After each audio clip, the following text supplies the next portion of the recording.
अदिनिया वर्षारे नष्ट होइथिबा धान को नहीं एक बड़ प्रतिक्रिया रखिछंती जोगाण मंत्री कृष्ण पात्र। से कहिछंती कि जो धान गुड़िक नष्ट हो जाइछि से धान को चाषी मंडी को आणंतु नाही, कारण सरकार सेथिपाई क्षतिपूरण राशि दउछंती। ए बाबद राज्य सरकार क्षतिपूरण दउथबा कहिछंती जोगाण मंत्री।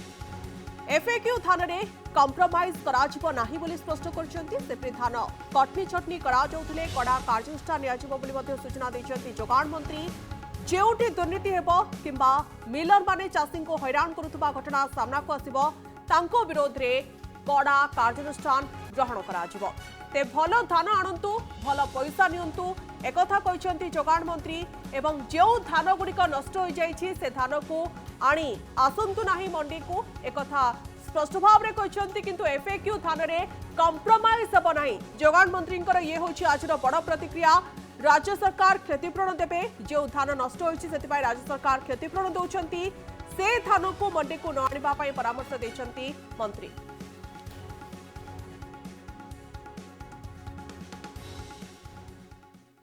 एबे भी हजार हजार कुंडाल चाउल आम पाखे डैमेज चाउल पड़ी ताको एफसीआई नौ नहीं।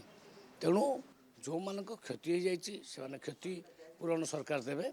से धान गुड़ा को आणिक एगेन मंडी रे दबा उचित नुहे। भल धान मंडी को आणतु, भल पैसा नियंतु।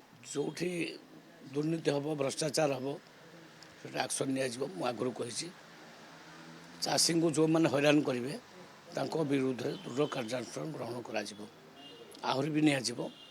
अनेक जगार जो आम देखिलु कम रेट धान किणिकी रखिंट इलिगाली ताको भी सील करा जाउछि। जो मिलर माने कटनी छटनी बहुत कर सील करा जाउछि।